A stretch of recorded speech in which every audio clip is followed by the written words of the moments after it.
Before we get started, I have a quick favor. I've been self-funding the Finding Genius podcast for 5 years now. I've done over 3,000 episodes. And as you can see on YouTube, we're up over 1 million views on the channel, which is fantastic. The next thing I really want to push on is to get up to 10,000 subscribers, because once we do, we'll be able to put a donate button, and we'll be able to solicit donations to help keep the podcast running and to also get the Finding Genius Foundation moving along. We have a big project studying anxiety, depression, and PTSD, and working on a product to help people overcome these problems, because I've seen them explode recently after the last 2 years of the whole virus situation. So if you would, please subscribe to the podcast. That would help us tremendously. Give us a thumbs up and check in the description for Buy Me a Coffee. It's about $5. If you could buy me a coffee, I'd really appreciate it. It would help keep the channel going, and I love coffee. Thank you. Join over 350,000 people just like you who are taking control of their wellness journey with Viome. When it comes to choosing the right food and supplements for you, don't guess, test. With Viome's Health Intelligence Test, you get over 30 health insights based on your unique biology and your gut microbiome. You also receive personalized food recommendations and precision supplements formulated literally just for you. Use code GENIUS to get an extra $20 off a health intelligence test. Visit Viome.com to shop now.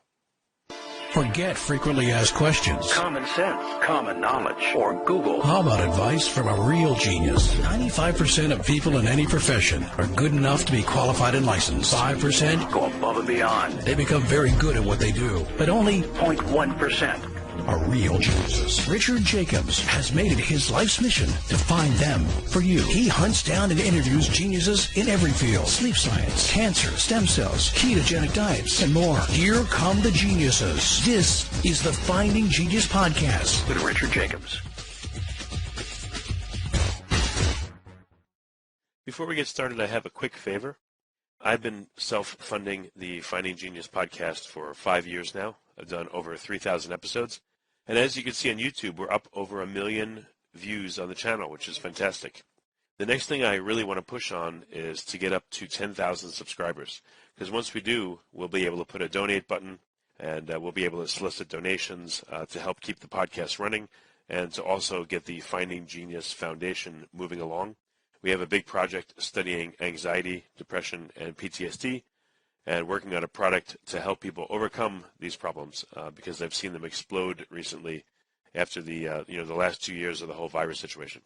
So if you would, please subscribe to the podcast. That would help us tremendously. Give us a thumbs up and check in the description for Buy Me a Coffee. It's about $5. If you could buy me a coffee, I'd really appreciate it. It would help keep the channel going, and I love coffee. Thank you. Hello, this is Richard Jacobs with the Finding Genius podcast, now part of the Finding Genius Foundation. I have Glenn R. Schiraldi, PhD. He's a lieutenant colonel in the U.S. Army Reserves, retired. He's now at University of Maryland School of Public Health, also retired, but presently adjunct. And he runs what's called Resilience Training International. The website is resiliencefirst.com. He's also the author of the Adverse Childhood Experiences Recovery Workbook. So we're going to talk about his work. Glenn, thanks for coming. It's my pleasure. Nice to be with you. Yeah, tell me a bit about why would you work with adverse child experiences? Unfortunately, I hope you don't have some of your own, but tell me a bit about your background, if you would. Sure. Well, it's been kind of a long process. I started out in the field of public health back in 1980. Actually, I go back a little earlier than that. I was a West Point graduate, and I was an officer during the Vietnam era, and that was kind of a tough time to be a soldier. And I saw a lot of my friends coming back from the war with PTSD, and I had no idea how to help. Then I taught 3 years in the public schools, and I saw young people struggling with depression and drugs and sexual abuse and rape and suicide. And again, I had no idea really how to help. And I was a health educator. And then I stumbled on the University of Maryland, which had a great doctoral program with stress management. I thought that would be a great thing to do. So I started exploring all things related to stress and trauma and resilience, including PTSD. And I taught the Pentagon during that time, and I started working with soldiers and military and firefighters and cops, very high-risk groups, trying to prevent PTSD and what I then called resilience training. I think I was the first person to use that word, implying that there are skills that we can teach to prevent this stuff. Then in 1998 started this research on adverse childhood experiences. Up until recently, we keep looking at recent traumas like rape and combat, only to learn that what happened in the childhood years from really the last trimester of pregnancy to year 18, there are many imprinted remnants of trauma that really can cause suffering throughout the entirety of adulthood, if not resolved. And so this book was sort of a culmination, a natural culmination of the other books I've written on PTSD and resilience and trauma and all things stress-related. And it's just nice to know that we've got some great tools that can be taught either by a professional or often in the classroom or the home. What are some of the traumas you've seen that young people experience that stay with them and cause them problem worse than others? Like, what are some of the top ones that affect them? The original research looked at 10, and there are many more, but just the 10 that were originally found to be predictive of, you name the medical or psychological disease, whether it's depression or anxiety or PTSD or autoimmune disorders, diabetes, heart disease. I mean, the list just goes on and on and on. But the original 10 childhood traumas that predict in a linear fashion disorders in adulthood are any kind of abuse, sexual, physical, emotional, neglect, like physical and emotional, then seeing domestic violence in the home or having a parent who is gone, typically by divorce or separation, living in a home where there's drug abuse or suicidality or mental illness or someone who's incarcerated. The more of these that have occurred, the more likely people are to have, to the tune of 2 to 5 times more often, a host of psychological, really just about any disease I can think of, psychological or medical, are predicted by these early childhood experiences. And if you only look at adult health and say, well, let's talk about, their present thinking habits or your recent traumas, then often these unresolved childhood wounds really continue to run our show and drive our adult health and well-being. What about someone that grows up in a home where a parent is majorly depressed or has PTSD, or does that tend to carry forward through the generations where the person will abuse the next person?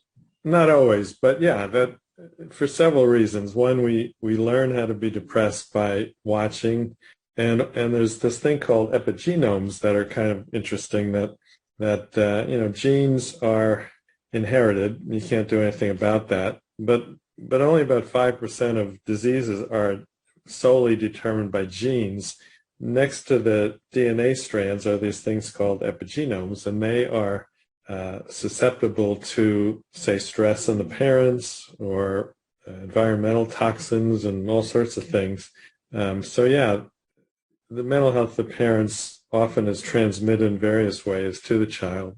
And even in the last trimester of pregnancy, kids hear and they get the mother's circulation. If there's cortisol in the bloodstream, that gets imparted to the kid. And so there's lots of things that happen often in the earliest years of childhood before we even remember stuff. Like say a 2-month-old child doesn't understand words, doesn't understand logic because the left brain is not yet sufficiently developed to consciously recall these memories. But the right brain is online during the first 3 years of life.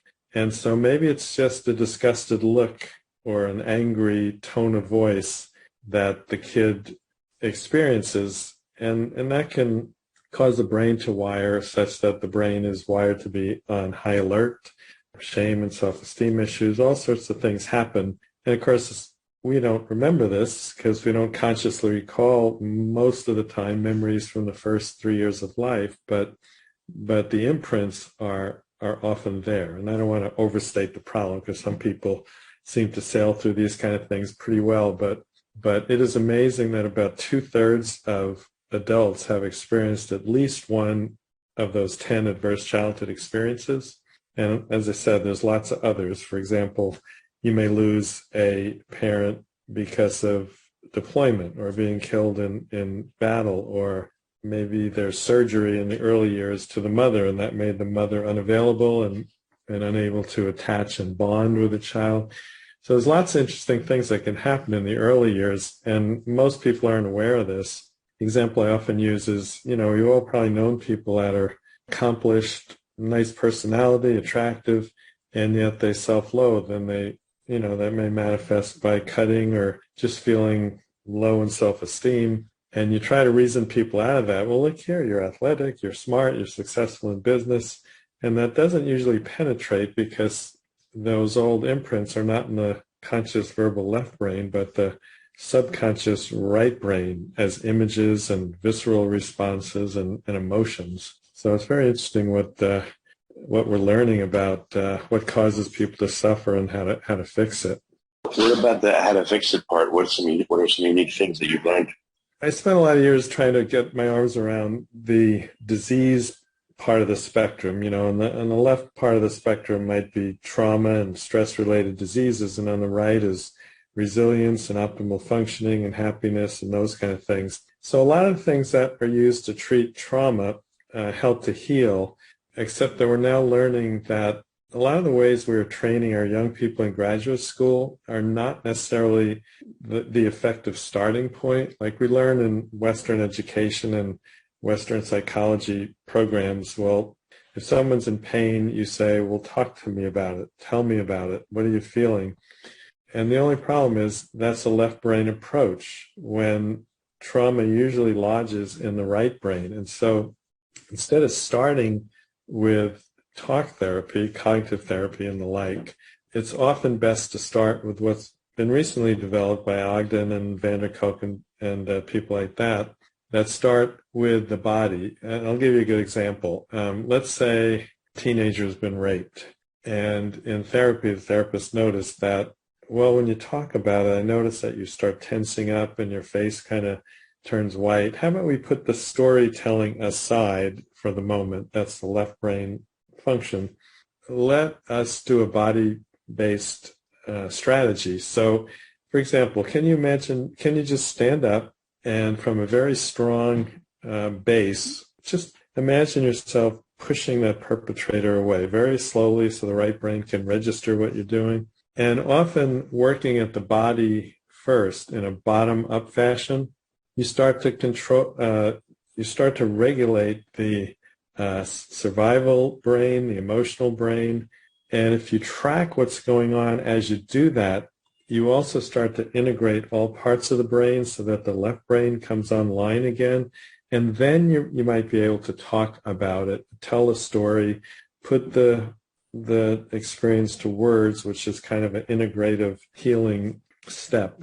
But trying to tell a story at first may be premature, and so you try to calm the body and the lower brain levels first. And there's lots of creative ways that's been developed to do that. But to me, that was the missing piece of the trauma puzzle, these body-based strategies, especially when the cognitive strategies don't work, they're not very effective at first. And not to say they won't be, because there's typically distortions lodged in trauma memories, but difficult to access when you're overstressed. So what are some of the body-based therapies? Is that why maybe exercise makes people feel better for a while? Does it jar things loose? Or I've heard about like EMDR, et cetera. Yeah. So the body-based, some of them are real simple. I mentioned one is just movement. Like instead of talking about it, just get up and complete the movement that might have been frozen, like a rapist is held down. You're just unable to express the energy of stress. So just have somebody finish that thwarted movement, like just imagine pushing that perpetrator away from the strength of your core. One I really like because it's really, really simple is called kneading, Kneading, where, again, you say, okay, let's put the story aside and let's just calm the body. Can you imagine putting one hand over your wrist, and actually do this, not just imagine it, but experiment with different ways of squeezing your wrist, mechanical, kind, soft or slow or deep or shallow. But just until you find a way that feels good, squeeze and just track what that feels like. Because what we know from brain scans, when we track what the body is doing, that's when you bring back online the left brain and the parts of the brain that make you feel connected to yourself that often is dissociated in PTSD. And then you release and then move your hand up another inch, press, squeeze, track, and release. And keep going up and down your arm, and then just stop and notice as you pay attention to your left arm, how is it different from your right?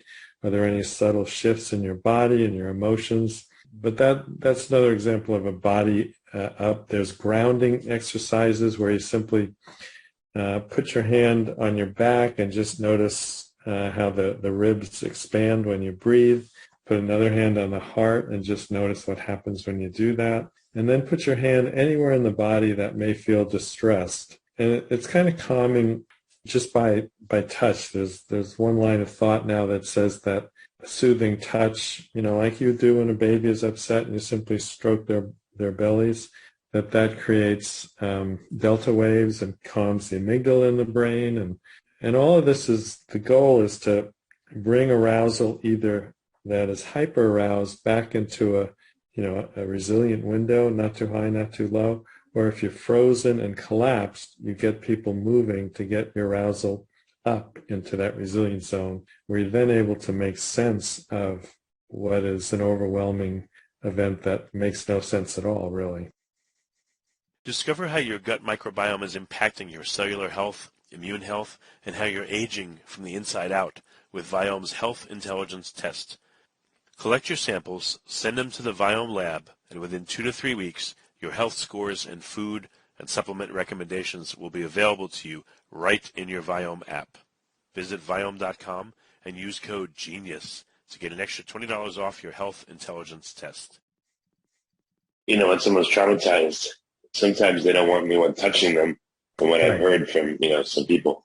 Right. In which case, when you were talking about this, I was thinking about like a massage, is there any type of therapy that people could tolerate, but they would literally be getting a massage, and then maybe they would, I don't know if it would mess it up, but if the massage is going well and they feel nice, but they're talking about things that are unpleasant, does that work to fix things? Well, a lot of people like massage. For another person, it might be a trigger. Maybe I was inappropriately touched and now it triggers me. And so they can try either doing these things to themselves, which might be safe. And if it's not, then you try something else. The beauty of, what we've learned in the last 40 years, there's lots of different strategies. If one doesn't work, it's very likely that others will. Maybe a body-based, I'll give you a good example where a body-based strategy might not work. One of the old traditional ones is breathing exercises. And usually for most people, you start out with a couple of easy breaths and then you do something else to bring your arousal in the window of comfort. But I was working with some police in Georgia recently, and one said, every time we started with that breathing, I noticed I was getting unaccountably stressed.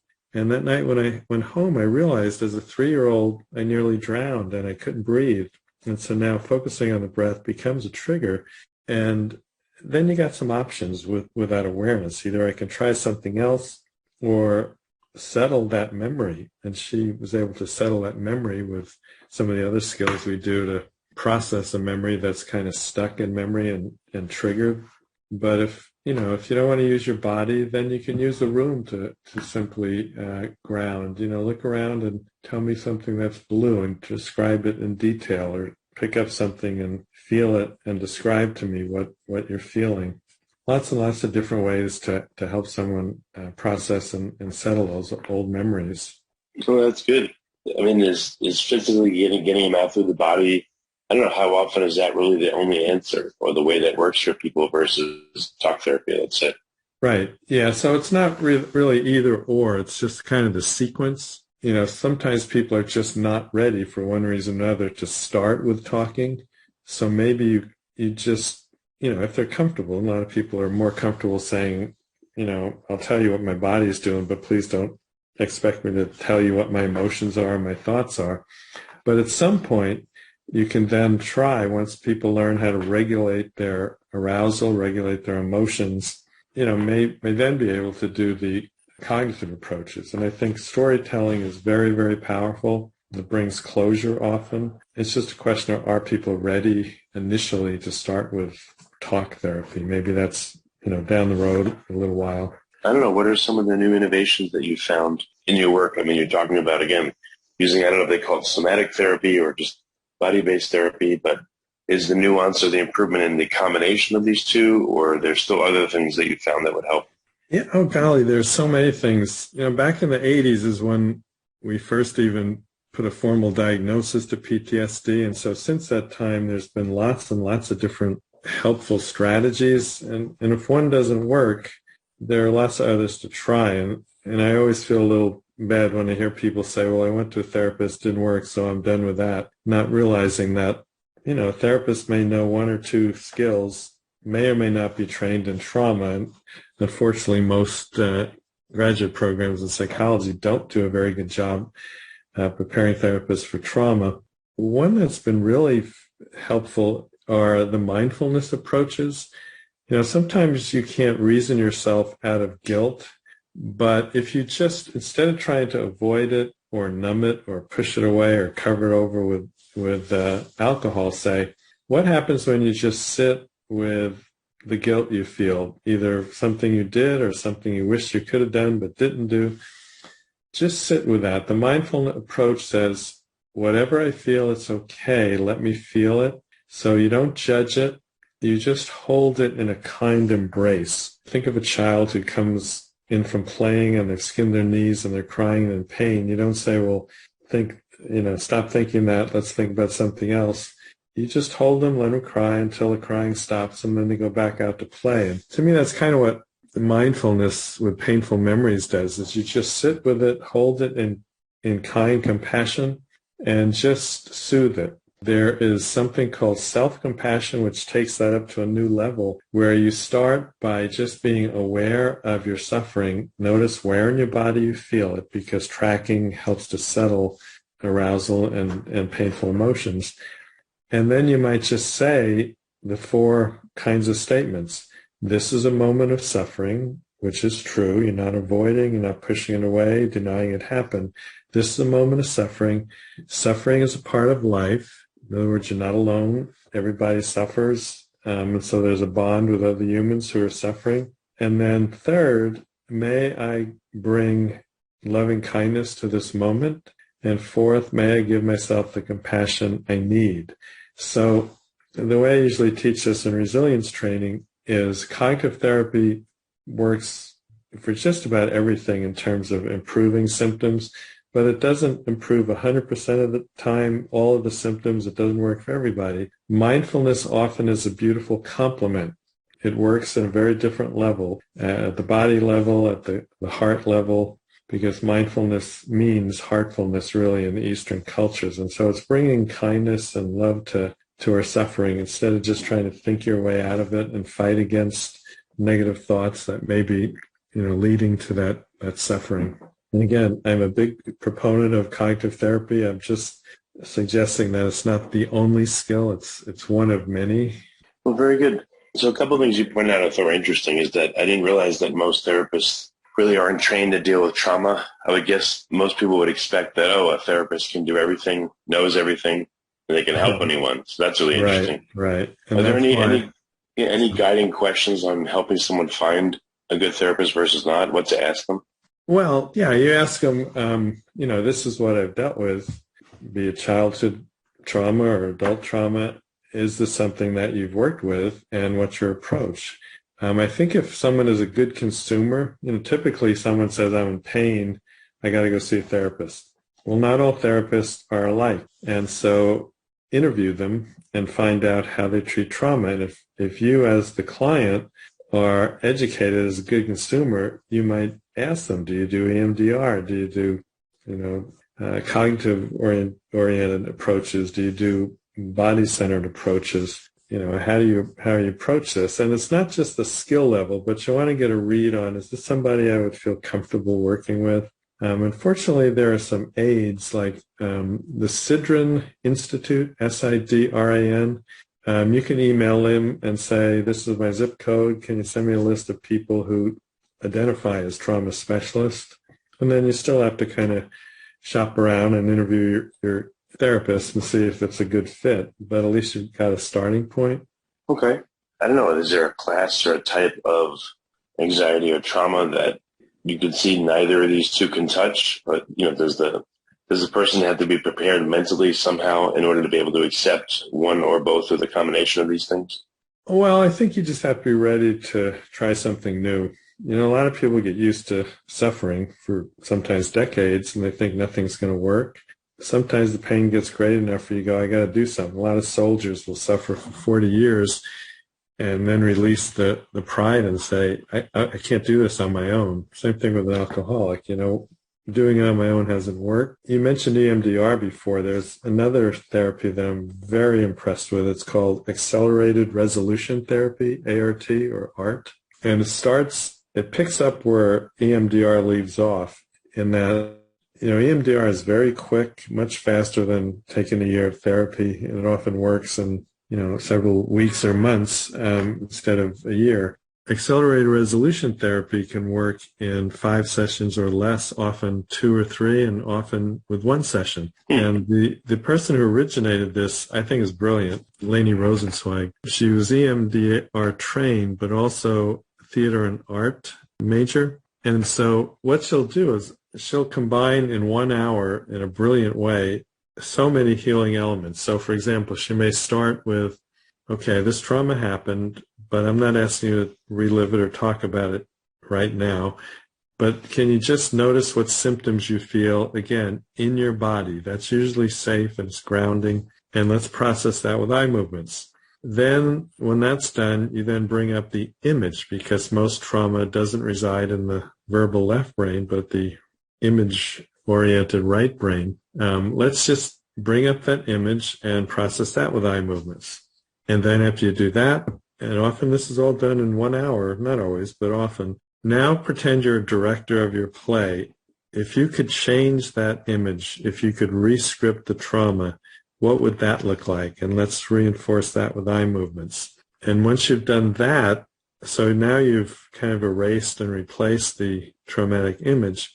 Now let's imagine that you're going over a bridge, you're dropping all your old baggage, and you're moving on to a normal, happy life. What would that be like on the other side of that bridge? And let's reinforce that with eye movements. And so it's really, to me, it's brilliant. Instead of, being a free associative type of approach with the MDR, which we, just watch what comes up and let's process that, it's a bit more directive, working at the body and the image level and putting the rescript and the new life under the control of the client. So I'm real impressed with that. And people are starting to get trained in that. And I think if I were going to pick one, that would be a real strong candidate, one type of therapy. Yeah, excellent. There's a bunch more I didn't even know about. Glenn, what's the best way for people to learn more about your work and to learn about these combined methods of therapy? Should they read your book, or what do you recommend? Well, I have written books, and often people after a class or a 2-day resilience training will say, well, where can I find books, say, on depression? I'm depressed. I think that's related to stress. Where's the user-friendly book? And often I said, I don't know, let me look. Same thing with anxiety and PTSD. So I hope my books are useful. The PTSD source book helps people understand what's going on with PTSD and dissociation, which is very confusing. But once you understand it, then you don't feel like you're going crazy. PTSD is kind of normal, and so are the symptoms. That's the one that helps you be kind of a good consumer. There are also a number of self-directed strategies to lessen the pain. The Adverse Childhood Experiences Recovery Workbook is the one that helps people understand early childhood trauma. And kind of the rules change with early childhood trauma. It's treated more with imagery, say, and body-based experiences. And once people realize, you mean I can stop this suffering that I wasn't even aware of what caused it, that's very empowering. So that's a good one. The other 2 of the books I've written that I call my truck books. If I ever get hit by a truck, I'll feel like these are the 4 that I would have wished I could have written. The Resilience Workbook talks about what helps you recover, prevent relapse, and reach optimal health, strengthening the brain and all those things. And then the other one is the self-esteem workbook, which, back in the 30 years ago, I think, I read a research summary of 100 articles kind of pooled together that found that any combination of what I call a big three, anger, depression, anxiety, predict diseases ranging from headache to heart disease. And I thought, well, why can't we teach people coping skills to prevent the big three and do it when they're young adults in the formative years rather than waiting till they break and have to go to therapy. And so I put together a course called Stress in the Healthy Mind, which was basically, here's the principle, here's a skill, let's practice it together, then go home and practice it on your own. Then we'll come back in a few days and see how it went and kind of troubleshoot and reinforce success. 60% of that course, in addition to the skills for depression, anxiety, and anger, 60% of the course was self-esteem skills, because self-esteem correlates highly with all of the bad stuff. So the self-esteem workbook has been a really nice addition to the stress and trauma and resilience literature. Been around for quite a while, and there are a lot of great self-esteem skills, because typically self-esteem gets smacked with trauma and early childhood adversity and so on. The other thing, Richard, is any of your listeners can feel free to email me. I've got a resource list of different books and how to find a trauma specialist and so forth. And I'd be glad to email that if people would like to email me. My email is real simple. It's Glenn, Glenn, @umd.edu. Well, excellent. Well, thank you so much for coming on the podcast and for your decades of work in this area to help people. Appreciate it. Well, thank you very much. It's been fun to kind of look back over the last 40 years. Good to talk with you, Richard. Don't forget, before you go, use code GENIUS at Viome.com for an additional $20 off your health intelligence test, and get started on your health journey with the right foods, supplements, and probiotics and prebiotics for your unique biology. Get a deeper look within with Viome's health intelligence test. Viome, you decoded. You've been listening to the Finding Genius podcast with Richard Jacobs. If you like what you hear, be sure to review and subscribe to the Finding Genius podcast on iTunes or wherever you listen to podcasts. And want to be smarter than everybody else? Become a premium member at findinggeniuspodcast.com. This podcast is for information only. No advice of any kind is being given. Any action you take or don't take as a result of listening is your sole responsibility. Consult professionals when advice is needed.